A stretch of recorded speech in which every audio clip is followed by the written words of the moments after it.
I'm Monica Johnson with Marshall Weber, and this is Brooklyn Calling.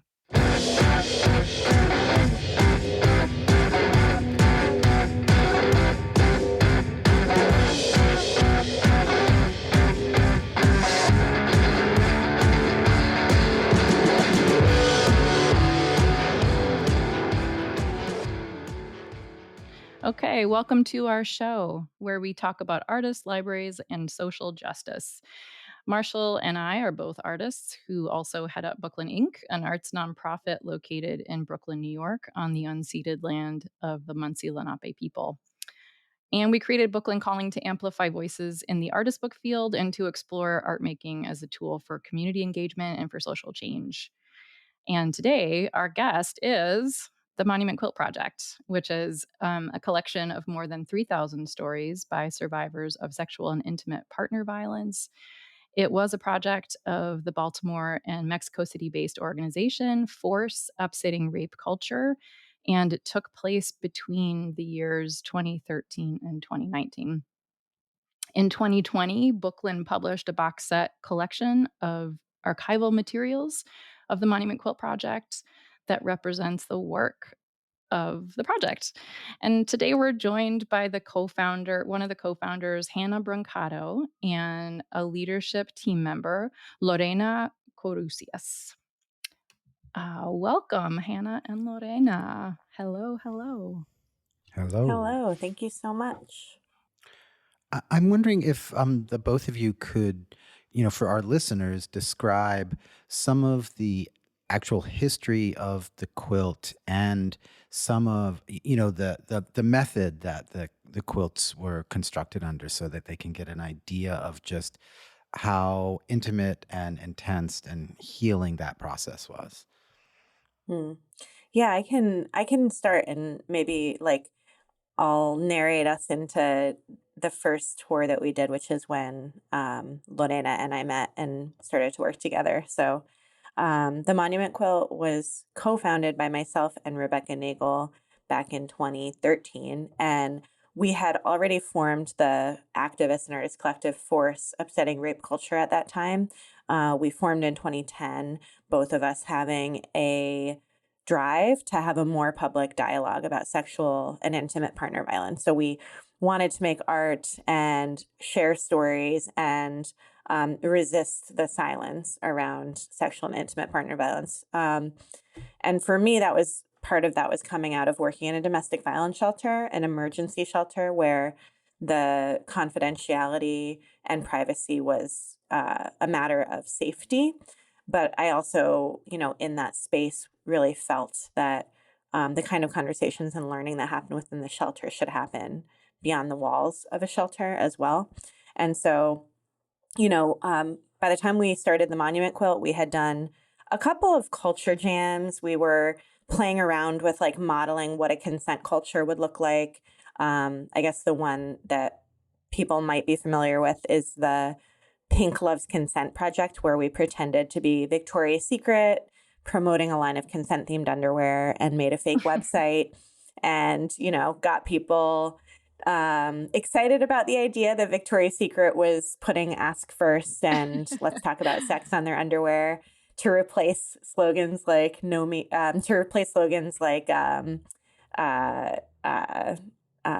unwrap me and things like that.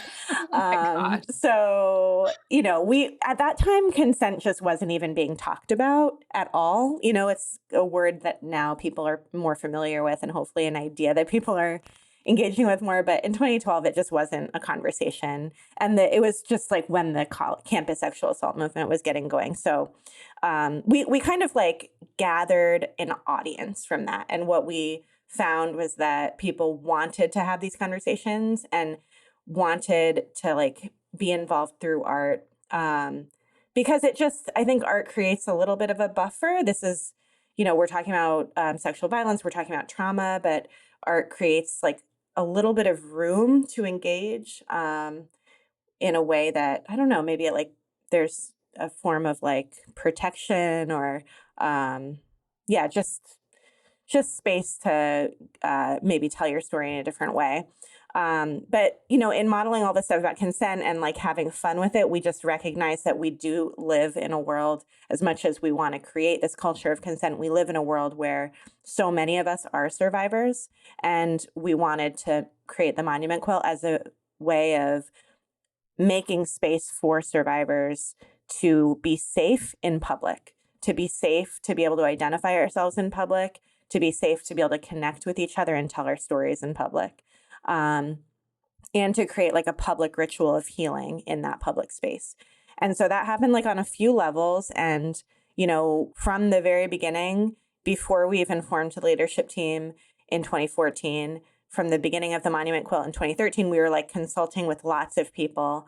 My background is in art and community based art. And so we were collaborating with like social workers, therapists, people in other fields, like all along the way.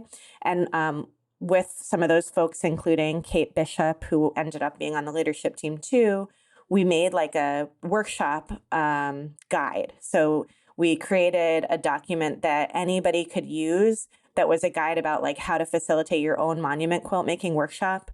There were instructions about how to make your monument quilt square. You could, you know, paint on it. You could tell your own story. You could write a message of support for other survivors. There was also a document that we put together called Knowing How to Support Survivors, where we gave people a little bit of information about how trauma works. And the idea with that is you don't have to be a professional to hold space to share your story as a survivor, and to hold space for other survivors to share their story as well. And here's a little bit of information about how to take care of yourself and each other while you're doing that. And so we started doing these workshops, collecting the quilt squares, mostly in Baltimore. The very first workshop was at the Spiritual Empowerment Center in Baltimore. And then we started to organize tours of the Monument Quilt. So that's when we got connected with Lorena and many other leaders that ended up really shaping the Monument Quilt into what it ended up being. So yeah, I don't know if you want to jump in here and talk about the amazing workshops and everything, and the display that you organized in New York. Of course, Hannah, and thank you so much. And for me, it was an opportunity. I was working at that time in an agency with survivors of different type of violence, and I was working with a small group in Queens, New York, organizing a workshop about sexual violence, and then uh, they contact me and see if I wanted to be part of these workshops with the Monument Quilt. And when I start reading about it, the idea was really opened my mind, because it was not, I'm a psychologist and a social worker, and my practice was more in one-on-one in this private setting. And what I learned was what the Monument Quilt brought to me or to my practice was the power of the community, the power of the solidarity and the empathy, and the power of these public spaces to heal, but also the power of putting all those stories out there. And I remember some of the displays in Corona, Queens, when people were not talking about sexual violence, and there were many communities like really not talking about it, and having the stories there by the 7 train on the street, it was really powerful. And I just love the idea when I hear it. And the part that just Hannah described on sharing the tools and the way to do the workshop was also something that attracts me into the project. Because many projects are like, this is my project and I have the tools. That never happened with the Monument Quilt. It was in the website, it was public, it was available to be printed, all the tools, even the mandalas. I remember like going to the website and say, oh, I can print these mandalas too, and to use them during the workshop. So that was my first approach with the Monument Quilt. And then I started working, and I realized that because this was founded in Baltimore with people that speak English, I found like how this community I was working with, and I still working with, Spanish and indigenous language speakers, can be included in this conversation and not left out to the into the conversation.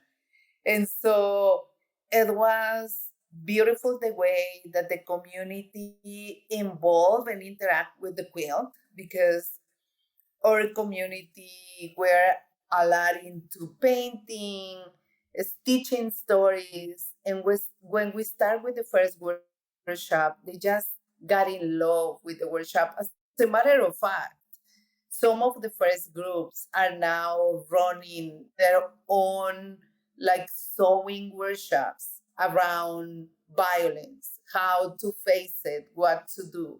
And I think that's beautiful. And I think is something that the quilt created. And it was kids, moms, grandmas. And it was this intergenerational group that's still working. And when they start fighting for their rights and for their space and reclaiming their space to tell their own story, then they organize around getting like some side work for their bicycles. And they were like, oh, we need this one. And they create another groups about riding the city. And that was like a beautiful. Another display that I remember now is the display at the border between US and Mexico. And we display, I think there were thousand quilts in one side and thousand quilts on the other side of the border, just divided by the bridge or by the river. And that was powerful. That was a way to say we are together, and we reclaim this space to heal and to be together no matter the border. It's a project like I always revisit in different ways, like the way that was offering this intimate experience of being able to, for many of them, for first time to tell their story, to put it in a piece of fabric, and for others to read those stories, and for the community to get involved. I always think like this way to tell their story with people that feel safe, and then going together to the community and display the quilt there. It was really powerful. And I think that transformed many experiences from survivors. And yeah, it's just powerful. And every time that the quilt was displayed, I felt the power of the stories and the power of the survivors saying, hey, this is my space, this is my story, and I'm here with others. I'm not alone anymore. And I think that's one of the things that I love the most from the project. Can we go back to a point that either I think you were implying, Hannah, where it sounds like there was a turning point in the project where whether or not you had conceived of it as an art project, um, you had been saying that your background was as an artist, and I believe the same was true of Rebecca Nagel.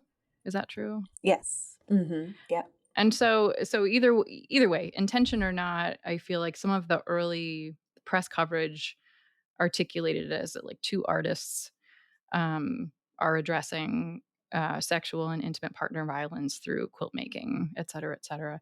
Could you talk about what that turning point was like? Whether it was conversations you and Rebecca had had, or if the community was actually just growing itself, I guess, kind of naturally into these other spaces where now all of a sudden you're working with someone like Lorena as a social worker and psychologist, and you know, walk us through what that time period was like, and where that motivation came from. Yeah, yeah. There were. like many turning points, I would say, within the Monument Quilt. But yeah, from the beginning, I will say that Rebecca and I understood that this was an idea that was going to have a life of its own and that needed to like be be able to be owned by anybody that was part of it. So, you know, like Lorena was speaking to, that anybody that was a part of it, there's this ripple effect, and there's a way that that experience may be carried with that person, whether they made a quilt square or organized a workshop or organized one of the quilt displays. You know, we displayed the quilt 50 times altogether across the US and in Mexico. Um, and there were also other displays organized in addition to those 50, like the ones that Lorena organized in New York, of smaller sections of the quilt, like after workshops would happen.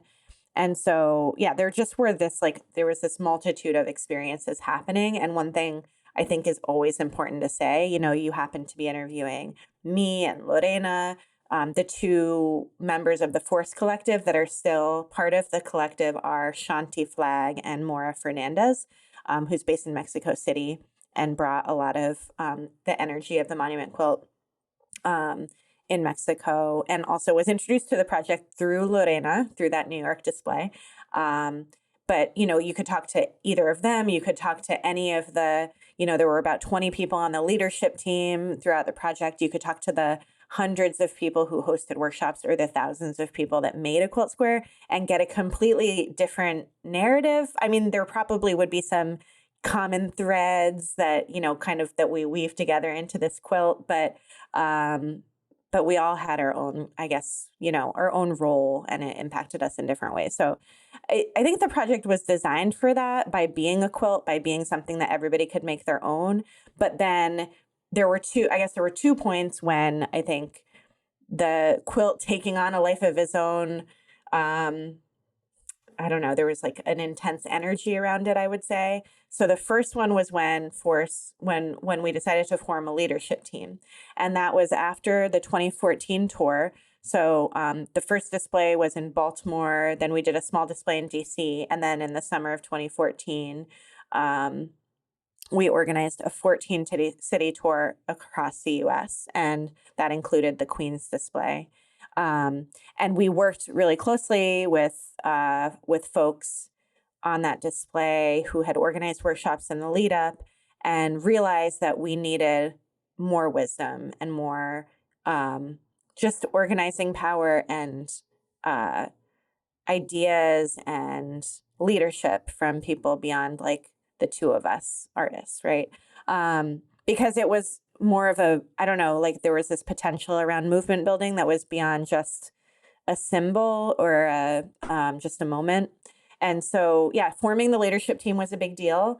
And we started to have annual leadership retreats in 2014 when we brought everyone together and did some visioning and planning.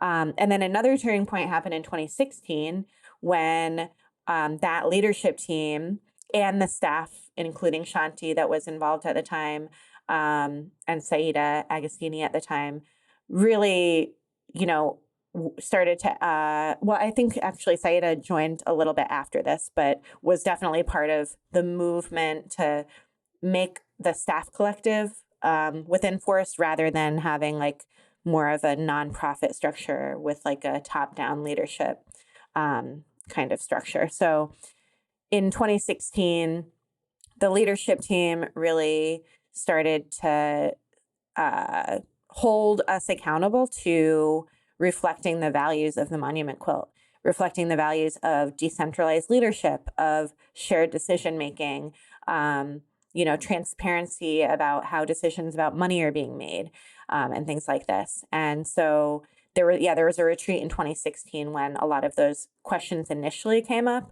And I would say like over the 2 years after that, Force was doing some really challenging internal work to become a collective, you know, create structures of accountability that also would have shared leadership. And we definitely like didn't always get it right and made a lot of mistakes. But I would say that we were holding ourselves, because of the amazing support and like guidance that we had with the leadership team, we were trying to hold ourselves to a really high standard to do that work. So yeah, I would say those were the two main turning points. And then, one anecdote that I also always like to share is that in 2013, when we started this project, we were like, yes, in 1 year, we're going to blanket the National Mall with 6,000 survivor stories. And then like 6 years later, we blanketed the National Mall with 3,000 survivor stories because the process was what mattered, not the product, not the picture, not the number. And that's one of the things that our leadership team was really like, the focus needs to change. And Shanti was like, the focus needs to change. It's not about the number. It's got to be about the experience of the people who are part of this. Sounds like a lot of dedicated people put in a lot of time.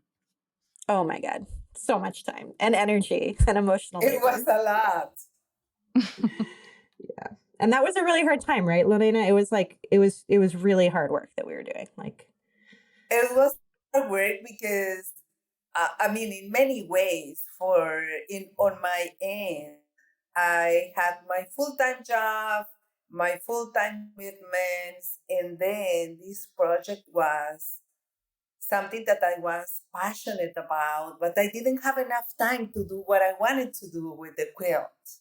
I wanted to do more workshops. I wanted to bring this experience, these healing spaces to more survivors because sometimes I'm not an artist. And I always remember because there was one grant application that Hannah shared with me. You maybe remember, maybe not, Hannah. And I said, no, this is for artists. And I'm not an artist.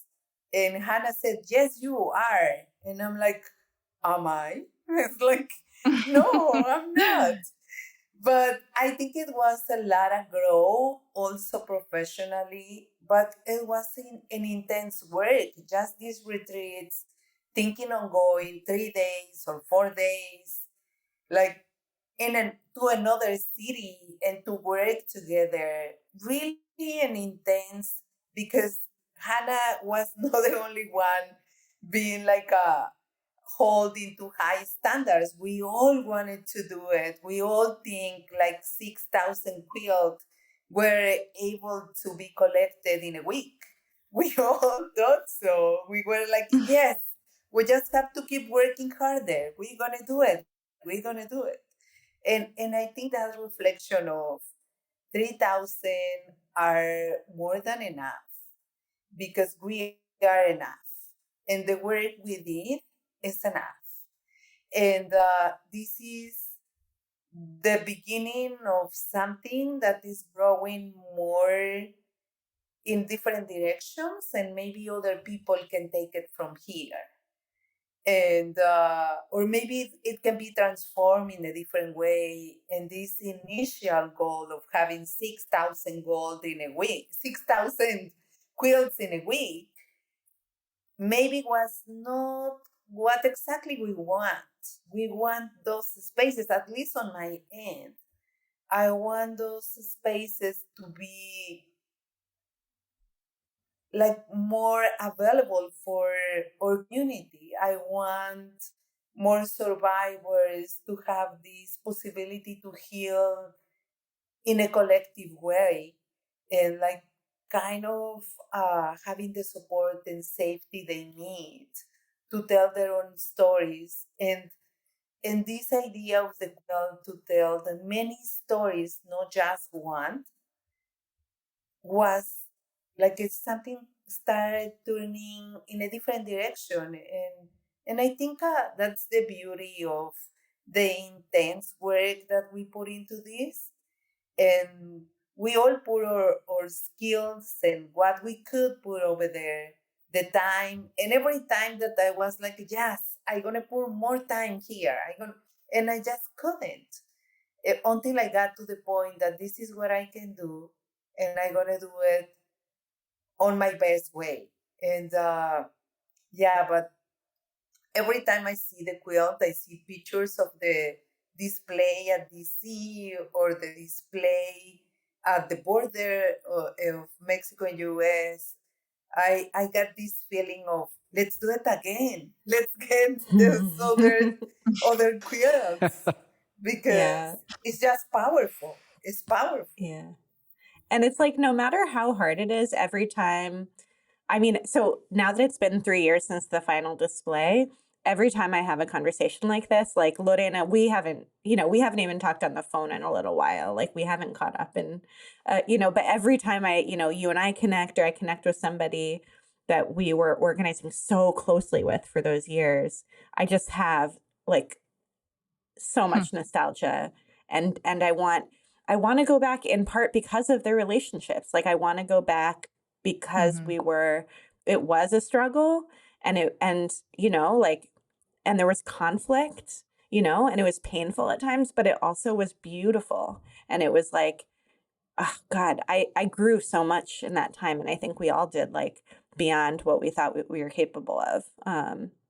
You know, yeah, it wasn't about the 6,000 quilts. It was about like our personal growth, the growth of our relationships, like the depth of what we were building, together. And I mean, if anything, like my takeaway, like I'm like working on a project now that's called Move Slowly, because my takeaway was that when you're doing work about trauma, and many of us were survivors, most of us were survivors in the leadership team, and everyone in the staff collective, our trauma comes up, not just our trauma from sexual violence, but trauma that folks have experienced in terms of like white supremacy and other forms of oppression. And so all of that is like coming up in this space. And for us to do the work right, it meant like being willing to go a little more slowly so that this can be a healing experience for us too, not just for other people. Like we have to begin with ourselves. We have to, be gentle and kind with ourselves first in order to meaningfully make that space for other people. I have so many questions for you guys. You just laid out so much stuff. Marshall, are you trying to hold back? I don't want to cut you off, Lorena. But Marshall, how you must have questions brewing in your brain right now. Well, to me, what is a little overwhelming is the scope of the issue, right? Because you're talking, Hannah just mentioned how many of the people involved were survivors. And we think of, I just think of how much of our community are survivors. And then you also think of the issue of dealing with harm, but then also dealing with prevention. And then all the other things. Like to me, this is all going on during the Trump administration. Also, a big chunk of this during Me Too, during Trump, during the whole crisis with the disappearance and murder of indigenous women across the Americas. So it's very intense. I mean, as a cis male identified person, it's very intense. The implications are immense. And so, yeah, I feel with every sentence, there's another question, another place to explore. But I want to hear more from Hannah and Lorena in terms of, what waves went out from this project. Hmm. Yeah. Well, yeah, overwhelm is a good word. Overwhelm is a really good word for it, because I think that, like, I guess just one other thing I'll say about the internal work of the collective and within myself even is that, when I'm what we're talking when we're talking about like the sense of urgency and focusing on the end product, we're talking about white supremacy culture, and as a white person, I mean, there's definitely ways that I in particular have internalized messages about the way that work should be done and the way that I need to show up to be like effective in my work. And like we all live in, within white supremacy culture and within capitalism. And so I think we all are affected by those messages, regardless of identity. But I just had to like really take a close look at how was that affecting like what my vision was for this and how I showed up. And everything like that. And like for me, part of the ripple is, continuing that work, continuing the work of like, how do you actually undo white supremacy culture? How do you like tell a deeper story about where it comes from and how to let it go? Yeah. And, I think within Force, we did manage to call it out and, try to make it better. But, we were always talking about intersectionality of how the intersections of sexual violence with immigration, with racism. Black women are criminalized for self-defense, talking about, the higher rates of violence against Indigenous women. And then, within making sure to amplify those stories, I think we just also realize that we have to, I guess, just be doing our own work on our own identities and like giving ourselves that space for healing as well. Um, but yeah, I think that that's one way. And then I think that there's like continued organizing that's happening. I'm curious, Lorena, for you to share about the organizing that you're doing now with Mixteca in New York. Yeah, I mean, a lot of things come to my mind now, and as we speak, I'm reflecting on what happened also with me because I'm an immigrant from Mexico, and I was really going through a lot of abuses at work. And then the Monument Quilt Project was my place to feel safe, secured, and know that the white supremacy and other things were not present, but we were able to talk about it. And that was healing itself. Having the experience of being there, it really helped me to understand many things that for me were new because I wasn't aware of all these things around me. I came from Mexico. In Mexico, I always said in Mexico I was a psychologist until I was like, hold on, I'm a psychologist wherever I go. That doesn't mean that I am not. As soon as I cross the border, I forget everything. No, I didn't. So the licensing process is another way that white supremacy it's taking place here, or the way that Mhm. your credential has to be approved and all these Mhm. situations. So the quilt, the process, I think those pieces of the quilt, when we put it together, it was also a way to put together some pieces of my personal life. And I think in that sense was also healing, a healing process for me. And that informed my practice a lot because I I start you mentioned something about how often these abuses are happening in our country, US. And I start asking more questions to the people I was working with. And then we decided to write something about sexual violence on immigrant communities when they are seeking job in US. Because we realized most of them were sharing stories like, yeah, I was working as taking care of babies. I was cleaning houses. I was working in different places, and I was sexually assaulted. And then I didn't say anything because of my immigration status. So I was working in an organization and I felt like I want to do more. I want to work with more communities. So right now I'm working at Mixteca. Mixteca is based in Brooklyn, and I was listening that your office is around here. We are on 23rd and 5th Avenue in Sunset Park. And yeah, we are really close. And this place where Mixteca is located is in Sunset Park, but we are now called South Slope. The gentrification, Yeah. another Oh gosh. expression of, yeah, it's like, no, we Yeah. are not South Slope, but of course, Mhm. developers wanted to call it South Slope is more it will be sold this year. And anyway, so right now I'm continuing working with immigrant communities. I've been doing more work with indigenous communities. I realized how many of them are here. During COVID, things were really difficult for our community because all the disparities. It's like obviously the health crisis affected more communities that are more vulnerable. So we start doing another type of work also in this idea of collective healing. So we have a community fridge outside from the organization where people can bring food or take food. Uh, and we have another Mercadito Solidario, which is like a solidarity food pantry. In Spanish is better.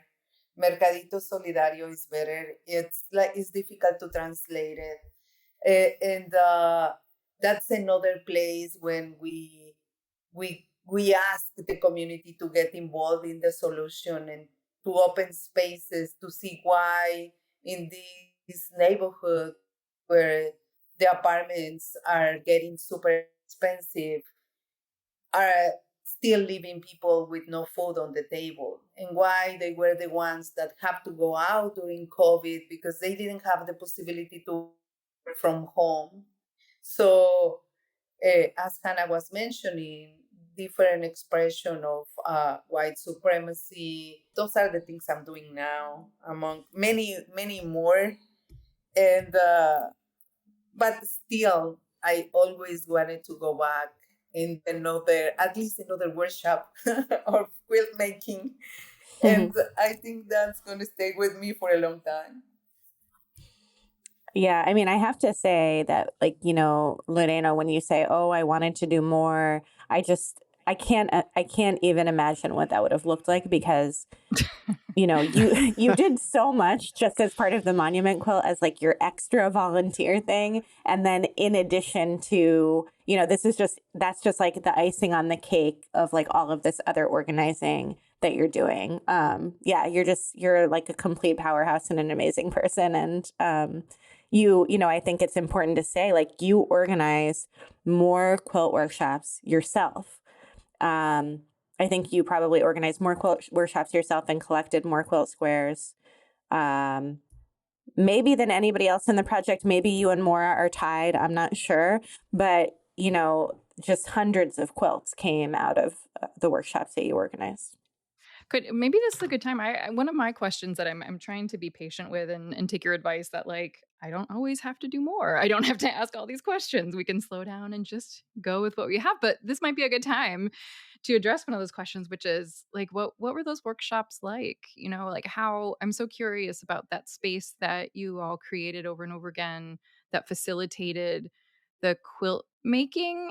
And also, given the fact that, these are, safe spaces, that you built for each other to tell your stories. And sometimes those stories can be very traumatizing. And I'm also curious how you imagine those spaces could support that process, and maybe along your path, how you realized there were different things or unexpected things that could support that process. And yeah, just talk, if you can talk about, like, even viscerally what it felt like to be in those spaces with each other. Yeah, yeah. I at at the beginning, I usually, when I have those workshops, I combine something that is sewing. For example, the first workshop, it was about sewing when I got connected with the quilt. So we kind of partnered the sewing workshop with telling the story. And people, in my experience, the spaces were always appreciated because there were many factors. Like, I remember in the guide that the it was created already when I got connected with the quilt. There was like having a table with food, having some music, having the mandalas available, what material supplies you will need. So that was the way that I felt accompanied by the other members of the project. And I know it sounds like a really traumatic experience, but I think it's more traumatic to be alone in your house or to be re-traumatized when you try to do something. And the spaces, the workshop spaces where at least the ones I was present or I witnessed, there were so much love and appreciation for others to kind of decided to openly share their stories there. And they share as much as they want. Some people wrote all their story in the quilt, and some other people made some abstract in the quilt, and some people did the words, some people did some creation. And as the quilts, the workshops were different, but a commonality there was from the beginning. I feel like a transformation to the end of the workshops, like this possibility to tell to somebody else that is there just to listen and just to be with with you and to be in community was really appreciated.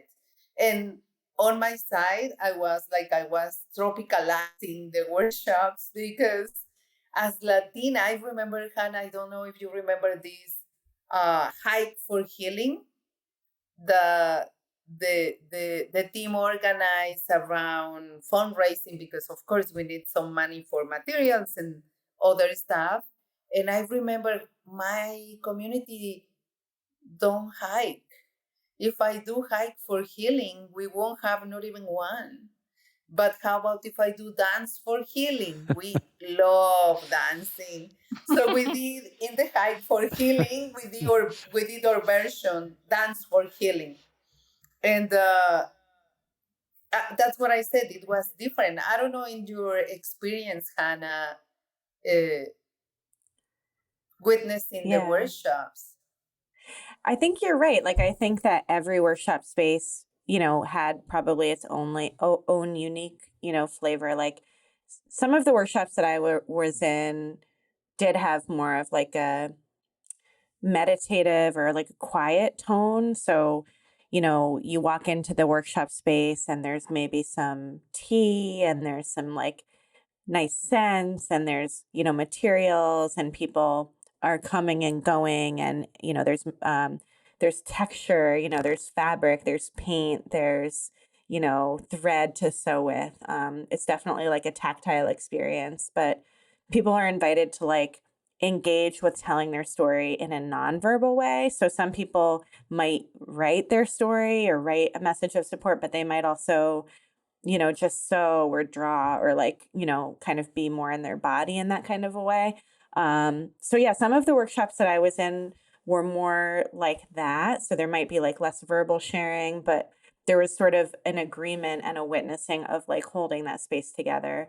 Um, and yeah, I mean, the workshops, like the displays, everybody uh, could take this template of what the workshops were or what the displays were and make it their own, So there might have been like more like laughter and joy and food in one space and more like meditation and like lavender scent in another space. But, I think what they had in common was like just, making room for survivors to show up that, the survivors that were in the space to show up in the way that felt safe and supportive to them. Marshall mentioned in the beginning this interest in material culture. And like, I think the tactility of the monument quilt is so important that it was about, especially with trauma, it was about working through our stories in that physical way of stitching and painting, because there's a limit to the healing that can Mm-hmm. happen verbally, Mm-hmm. I mean, I think I knew that instinctually, and the folks that I worked with knew that. The folks that we worked with to develop all of this knew that. But one book that is a really great illustration of what I'm talking about is The Body Keeps the Score, which is about the way that our bodies hold trauma, and therefore, like, we have to work trauma out through our bodies and through embodied Mm-hmm. experiences like art making or meditation or movement. And so I think that the embodied experience of like doing that in community was really powerful and transformative. You know, it was like a space for stories. And then the space of the quilt displays becomes like a space both for stories and for grief, you know, like to be okay with like not being okay, like with having all of the complex emotions that come up when we share our stories, and know that there's like support available at the display to hold you. Like you're not alone in that grief. And like, not that everything's fine, but that like you can go there because there's somebody here to talk to if you need it. There's a resource here. You can sit in this booth and get acupuncture, you know, like that there's resources available to you. Yeah, so you can feel what you need to feel and like be supported and held in that. Um, I just want to say that I'm really struck by that phrase, the power of collective healing, because that seems so antithetical towards our capitalist and patriarchal culture. I just think of the healthcare issues that COVID brought up. And I guess I'd love to hear both of you kind of talk a little bit more about that, this concept of collective healing. Hmm. Yeah, I mean, from the beginning, I think our idea was that, you know, talking one on one about, you know, talking one on one in like a traditional therapeutic setting is one model for healing, but it's not the only model. And like we need more choices as people who have experienced trauma. Like we need more choices about how do we engage in healing, um, because there's many levels and it's like nonlinear. Like for me, I actually like needed to engage in the monument quilt and like engage with groups of people around naming my story. I guess that started when I was working in the domestic violence shelter, you know, sitting in on support groups and then starting to like find language for my story as a survivor. You know, I needed to be in groups before I could be in a one-on-one setting because I didn't even know what I had experienced. Like I didn't even have words for it. So I think especially when you're talking about, you know, with sexual and intimate partner violence, this is an issue that like can get so swept under the rug. There's so much gaslighting. I think there's still a lot of like misunderstanding and misinformation about like what abuse even is. Like if you're talking about sexual violence and intimate partner violence, psychological and verbal abuse, you know, these kinds of things. It can be really hard to identify and name actually when it's happening. So I think collective healing is important because sometimes we see ourselves in somebody else's story. And I think that happened a lot with the monument quilt. People would be walking through a display. You know, the way that the displays were is that the quilts would be laid out on the ground. And there were these scrolls that were set up around the edges of the quilt that had trigger warnings that let people know this is a project about sexual violence and you can choose to enter into the space. And you can also choose not to. Like you can honor these stories without reading them, you know. And while you're in this space, like you're entitled to whatever feelings come up. There's no right or wrong way to be or feel. But so, you know, for folks that did choose to go in and read the stories, I think often people had the experience of coming across a story that reminded them of their own experience. And I know that I heard from lots of people over the years that maybe that was the first time that they like recognized their own experience as abuse or, you know, were able to share with somebody else about what they went through. Um, yeah. And there's even, you know, examples of people that ended up like speaking at displays that shared for the first time in a community setting about what they experienced. So I think what the power of that is that, you know, when you experience a traumatic event, it can feel unimaginable. Like it can feel like nobody wants to even be able, like, wants to imagine what this would be like. But to have people willing to witness that and hold that means that you don't have to hold that alone. Like it releases some of the pressure from the individual. And that's important because it's not an individual problem, right? Like this isn't something that just happens in these individual cases. This is a systemic problem. It's a problem that's related to, the systems that we have in place. It's a problem that's related to the fact that we don't know how to hold perpetrators of abuse accountable. We don't know how to like transform so that abuse isn't happening. We don't, we're still working with the same numbers that we had when like we first got, hotlines and shelters. Like we haven't really lowered the rates of violence as much as we're trying to like intervene on it. So, in order to do that, we need to be able to like witness one another's stories and like be able to move that. I think that that's just like a first step to be able to like move that like these traumas need to be recognized first. They need to like be really like witnessed and held and recognized. And so that started to happen now. Like I do think the Me Too movement has been powerful for that. But, the whole idea of having a public monument for survivors is that reconnection with community. Um, you know, Judith Herman in her book Trauma and Recovery writes about the fact that veterans of war needed spaces to reconnect with community returning home. That's the power of the Vietnam War Memorial in particular, is a space for that traumatic experience to be recognized, like an experience that almost is beyond words in some cases. And that survivors of sexual violence deserve that kind of space too. Like that's what the Monument Quilt was modeled after. So yeah, I think like when you ask like, well, yeah, say more about collective healing, it's like, it can't, it's that there's a limit to how much healing we can do individually. And like, this is a collective problem. So we have to be able to, have collective spaces to deal with it. I did want to ask one last question, and answer it in whatever length is appropriate. But it goes into the spaces that you procured for these, really monumental installations, and knowing, the range of them being sites where sexual and intimate partner violence are happening, or like that are referential to the white supremacy culture that supports rape culture. Football fields, institutions, military spaces, on reservation land. If there's anything else you want to chime in just to articulate the fullness of what that means to you before I continue my question, please do.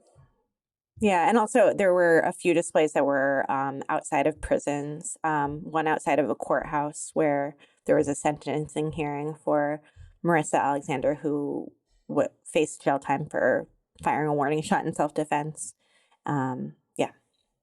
Right. So basically these places, I can't even imagine the kinds of like red tape that you confronted in order to either find the strength to just put the installation there, or have the permissions that were necessary. But there was one installation in particular that presented a very unique roadblock, and that is the final installation at the Washington Mall in 2019, in June of 2019. And I want to, you know which one I'm talking about. So I'm just going to hand it over to you and walk us through what that what that limitation was that you were presented with. I believe it was sort of in the 11th hour of the event, of this massive culminating moment, and what you were asked to do and how you problem solved that, and maybe how that felt to the scope of the project as it Oh completed. my gosh. Yeah, yeah. Well, yeah. So getting permits and permission for displays was definitely always um, challenging, and I would say it always happened through part. It usually happened through partnerships, with the exception of the final display, which I'll talk about in a minute. But those partnerships would be, for example, with college campuses, like we were always partnering as much as possible with survivor-led groups and student groups, groups of advocates for survivors. And I think that like the survivors always knew that this was going to be beyond like any kind of PR that the school or the military base could get for themselves by saying, hey, but look, we like hosted this display. That the transformative experience of the quilt being there for other survivors and what that would mean for their continued organizing that was the story. That was the purpose of the quilt existing in these spaces of power. So it's sort of like, I think we got the permission in a lot of cases because a school wanted to look good and wanted to say like, yeah, we welcomed this thing. And I think the students and the survivors that made those displays happen, like trusted and knew that that was going to be like a space of activation. And it was, I think in general, like the quilt was always this kind of like a jumping off point for folks to continue to mobilize with their communities. But yeah, the final display was super challenging in many, many, many ways. One of them was that the National Park Service had just renovated the National Mall, and the quilts could God. not be directly on the ground, is we found out sort of at the ninth hour. So we had, throughout the years been in touch with the Park Service and about what the permitting process was going to be. There's a precedent for a giant quilt being on the mall in the Names Project. But it turns out the Park Service Mhm. is actually not super excited about repeating that history. Like, they didn't love that as of me as a precedent. Bringing that up didn't help our cause. I'll say that. So, Oh, ouch. because they were like, yeah, it killed the grass. Oh. And so I know, yeah. So we basically had to come up with a way to lift the quilts off of the ground to display them. And so my like wonderful, amazing partner, Kyle Smith, who has a like design and fabrication company called Landing Smith Studio, worked with us, collaborated with us. Also, Charlie Enns, who was a member of the leadership team, to come and is a genius, sculptor artist. They, and Kyle's team and, me and Shanti and others like all worked together to come up with a way to lift the quilts off the ground. Kyle's team ended up fabricating these like 6-inch steel tent stakes that like levitated the quilts. And actually the visual impact ended up being very powerful. The quilts were Hmm. floating above the ground. I mean, it was really beautiful, but it was an expensive and time consuming and like, just again, it's like we're dealing with this like beautiful, like spiritual, politically like transformative thing. And then the logistics are also just like so Uh-huh. just like hilarious. I don't know how else to say it. Like really just like really this is what we're dealing with now, but there was always that push and pull, like just the reality of life and what it takes to pull something like this off on top of like the bigger meaning of what we're trying to do. Right. Right, like, you can be here, but you can't be here. You can be here, Yeah. but you have to be floating above here. Yeah. Yeah. It wasn't easy, but we got the permit. So, Yeah, I wanted to thank you both because it's been very challenging, and I think there's so much resonance in this idea of collective healing and kind of the original motivations of the project. And I wanted to mention also, just to come back to the material culture aspect. Um, in a small way, this project of the Monument Quilt box set as a way to kind of fully document just a little bit of the experience. We've had really interesting reactions to that, and I'm really happy that we can continue working on that project. And it kind of feels like giving students and members of the general public a chance to have an intimate, tactile relationship with the project still. And so the project still continues in many ways, both large and small. And I think when people, it's even staff at Bookland, just kind of confronting the construction of the box set and dealing with those materials, it's very evocative.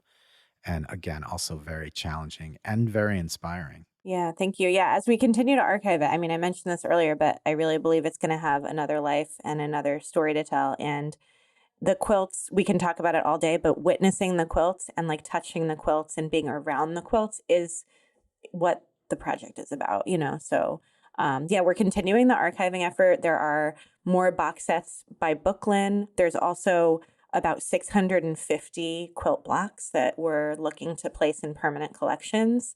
And so, we're looking for like a network of institutions and individuals to join the Baltimore Museum of Art, University of Maryland, Baltimore County, Ohio University, just to name a few that have acquired a section of the Monument Quilt. And ultimately, our plan is to map all of the institutions or organizations or individuals so that you can see where this project that was once on display on the National Mall now is dispersed in their final homes and locations. So yeah, ongoing. It's going to probably be less work to find a home for all of those blocks, but it's important to us to do and to continue to tell the story. Wow, that's fabulous. I love that idea. Thank you, Hannah and Lorena. Thank you. Yes. Thank you Yeah, so much for thank having you. us. Thank you for joining us for this episode of Bookland Calling. You can check out the show notes for ways to connect with Hannah and Lorena and the Monument Quilt Project. And if you're a librarian or a curator at an educational institute and you're interested in the Monument Quilt Project box set or other projects like this, you can email us at hello@bookland.org, or you can check out our collection at bookland.org.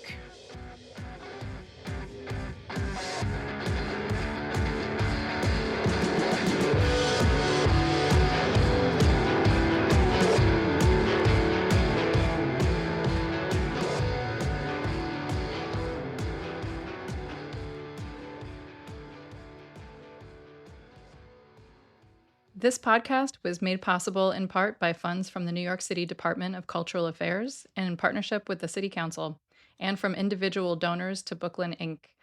You can support this podcast by making a donation at bookland.org/donate.